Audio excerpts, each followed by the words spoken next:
السلام عليكم ورحمة الله وبركاته. ازيكم عاملين ايه؟ يا رب تكونوا بخير. النهارده هنعمل مع بعض الدوناتس بطريقة سهلة جدا وبعجينة قطنية وما بتشربش ولا نقطة زيت، ونزينها بتزيين بسيط ويا رب تعجبكم كده. ندخل بقى في المقادير على طول. انا هنا معايا نص كيلو من الدقيق، 500 جرام من الدقيق، ومعايا معلقة ونص كبيرة من السكر، ومعايا كوباية من اللبن الدافي، ومعايا نص معلقة من الملح، ومعايا معلقتين من لبن البودرة، ومعايا صفارين بيضة، ومعلقة كبيرة من الخميرة. هجيب هنا البولة اللي انا هعجن فيها بقى. حطيت بس الملح كده وقلبتهم مع بعض علشان ما يقلليش تفاعل الخميرة شوية. حطيت معلقتين من اللبن البودر، معلقة ونص من السكر، معلقة كبيرة من الخميرة، وهقلب بقى كل الحاجات دي مع بعض كده، وهنزل بيهم بصفار البيضة، صفارين بيضة، 2 صفار بيضة. صفار البيضة بتهشش العجينة كده وبتخليها هشة، يعني العجينة بتبقى معاكي جميلة جدا. كوباية من اللبن الدافي، لازم يكون دافي، احنا الجو برد، ما يكونش سخن عشان ما يموتليش تفاعل الخميرة. يعني انا حطيت صباعي فيه علشان ان انا يعني احسس اللي هو اشوف بس السخونة بتاعة اللبن. فهي عامله هو بالظبط زي دمعة العين كده، يعني لا سخن قوي ولا بارد. حطيت بس 3/4 الكوبايه، لان في دقيق ساعات ما بيستحملش ما بياخدش منك لبن او سوائل كتير، واحنا كمان حاطين بيض. وفي ساعات بيقبل يعني الدقيق. يعني ابدأي بالظبط كده بكوبايه الا ربع، وبعد كده زودي. انا حطيت هنا الكوبايه كامله، وجبت كمان نص كوبايه، وهبدأ ازود النص كوبايه كده بالتدريج لحد ما احس ان العجينه لمت معايا خلاص كده تمام. هي خدت مني بالظبط كوبايه ونص من اللبن، بس هزود معلقتين من اللبن. يعني كل ما هبدا كده ان انا يعني هقلب في العجينه واعجن فيها واحس ان هي لسه شاده معايا، احط معاها معلقه لبن. وعلى حسب بقى، يعني هي هتاخد معاكي الكوبايه ونص بس، على حسب بقى ما تاخد منك لبن تاني. تمام كده. بتفضلي بقى تعجني فيها كده وتنزليها على الرخامه بتاعتك، ودي افضل حاجه. لو عندك عجان تمام، مفيش عجان اشتغلي بقى على الرخامه كده وافضلي عجني واحده بواحده.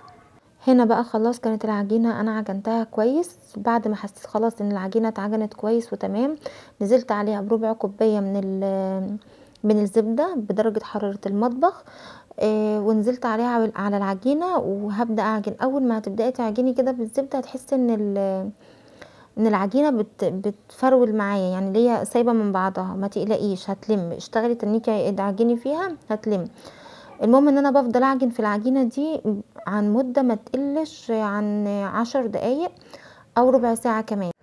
يعني انا بفضل اعجن فيها لحد ما احس ان العجينه معايا بقت خلاص كده، يعني طريه جدا، بتلزق في الايد شويه بس مش بتلزق قوي. وكمان الخطوه المهمه اللي تحسي فيها ان العجينه آه، اتعجنت صح، ان هي لما تيجي تمطيها كده ما تتقطعش منك زي ما اتقطعت مني كده.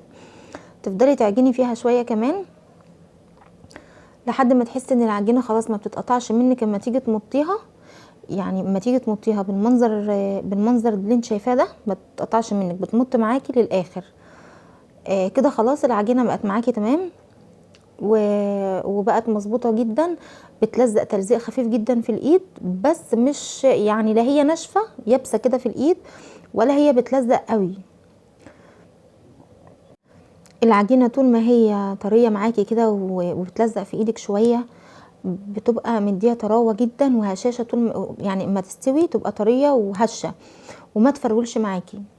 العجينه طول ما هي يابسه هتفرول معاكي وتبقى ناشفه كده قاسيه. خلاص بقى انا خلصت عجن فيها. هسيبها بقى، مش هتخمر، انا مش هخمرها، انا بس بسيبها 10 دقايق ترتاح على الرخامه بتاعتك. وبعد كده هنبدا بقى ان احنا نقطعها. نجيب معانا اي حاجه للتقطيع، او تقطعيها بايدك او بسكينه او اي حاجه. وعشان تضمني ان كل القطع تطلع متساويه وقد بعض ونفس المقاس، هنجيب ميزان. ولو ما عندكش ميزان بعينك انت كده بقى، انت اللي تقدري ان الاتنين قد بعض، يعني ان كل واحده مظبوطه. انا بخلي الميزان معايا، بخليها على الميزان 50 جرام. يعني انا لما بظبطها على الميزان بظبطها 50 جرام، انا عايزه 50 جرام، كل كوره تكون 50 جرام. ببدا بقى ان انا اخد كل كوره بوزنها على الميزان، ابدا اكورها واركنها في جنب، يا اما اقطع كل الكميه وابدا اكور كل مره واحده. تمام كده. انا برضو خدتها 50 جرام وببدا بقى اكورها واركنها في جنب كده لحد ما بخلص كل الكميه زي ما انتوا شايفين كده. انا الطبق ده انا كنت بس بادئه ان انا اول واحده عملتها وشكلتها علشان اشوف المقاس بتاعها مظبوط ولا لا، وخدت التقطيعه اللي في النص اللي انا هوريكم دلوقتي هي ايه، ركنتها على جنب. خلاص بقى انا كده هغطي بقى الكور دي كلها كده وهسيبها برضو ترتاح لمده 10 دقايق. انا ما بخمرش، انا بسيبها ترتاح بس لمده 10 دقايق عشان لما ابدا افرد. انا سبتها ارتاحت وهبدا هنا بقى ان انا افردها. انا كل الحكايه ان انا ببططها بالايد، يعني انا ببططها بايدي كده، وهوريكي برضو حاجه تانية هنفردها بيها. وبجيب القمع بتاع تزيين التورت والحاجات دي، بتبداي او عندك غطا ازازه، يعني لو ما عندكيش القمع اي غطا ازازه صغير كده ابداي ان انت قطعي بيه. فرغت بقى من النص كده الكوره دي وبركنها في الطبق اللي انا كنت ركناه على جنب. ببدا كل واحده اعملها بالمنظر ده، اللي هو ابططها بايدي بحيث ان هي ما تكونش مكببه قوي ولا رقناها قوي. انا كل الحكايه ان انا ببططها واسيبها، وانا هنا مقطعه ورق زبده. وهقول لكم على حاجه مهمه في ورق الزبده، ان انتم ما تيجوا تجيبوه تختاروا نوع كويس، لان هوريكم دلوقتي عمل ايه معايا. حاجه تانية بقى، انا جبت هنا السكرابر بتاع السكراب اللي انا بزين بيه برضو التورت والحاجه، وبدات ان انا اضغط بيه ضغط على الدوناتس وابططها كده واركنها، وافرغ بقى بالقمع بتاع تزيين التورت. بالقمع ده افرغ الدوناتس من النص كده واركنها برضو على الورقه بتاعه الزبده واركنها. كل كوره اللي بتتقطع معايا من الدوناتس اللي انا بفرغها دي بحطها في قلب الطبق ده جنب بعضهم كده. هقول لكم انا كنت عايزه اعمل بيهم ايه وفي الاخر هتعمل بيهم ايه. هنا بقى انا كل واحده برضو بركنها كده لحد ما اخلص كل الكميه معايا. بس انا بجيب برضو السكرابر وببططه كده بحيث ان هي ما تكونش عندي لا جنب عالي ولا جنب واطي، ودي افضل طريقه تبططي بيها الكوره بتاعه الدوناتس كده. بالايد ساعات ممكن بتطلع جنب وجنب، انما كده انت ضامنه ان كل الجوانب متبططه زي بعضها ومتساويه بالظبط.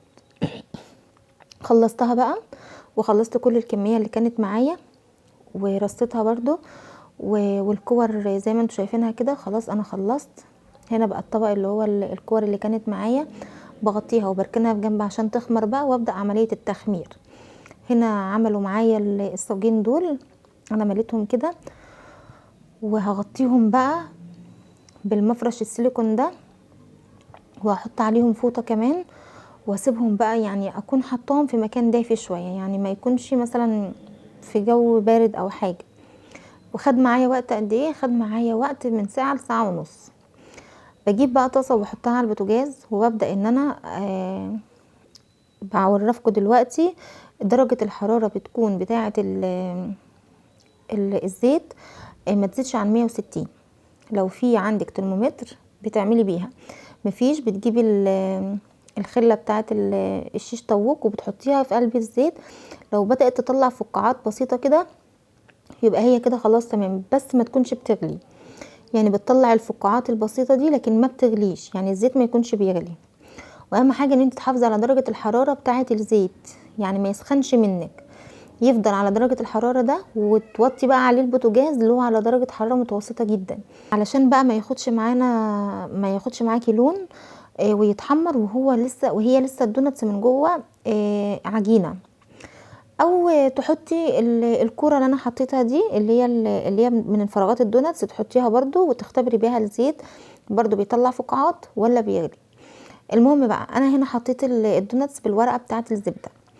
شفتوا الدوناتس دي، حسيت ان هي الورقه لازقه فيها، انا كان عندي نوعين من ورق الزبده، نوع تقيل شويه ونوع خفيف. النوع التقيل بمجرد ما بحطه في قلب الزيت وبسحبه من تحت الدوناتس بيتشال. النوع الخفيف قوي بيلزق في العجينه. فانتوا حاولوا تختاروا نوع ورق زبده يكون كويس، علشان وانتوا بتشيلوها ما يضيعش الخمر بتاع الدوناتس منك. دي برضو حاجه انا لقيتها معايا وانا بشتغل في الدوناتس كده، فقلت اعرفها لكم. هنا خلاص الدوناتس خد معايا لون بقى من الجنبين، بس هي الاضاءه مش موضحه قوي، بس الخط الابيض واضح. اهم حاجه ان الخط الابيض طول ما هو واضح دي علامه من ان الدوناتس معاكي ناجحه. هنا انا جبت طاسه تانية لان خلاص الزيت كان معايا سخن قوي، انا كنت مستعجله في الوقت ده، فحطيت الزيت في طاسه تانية بحيث ان انا ابقى ابرده شويه.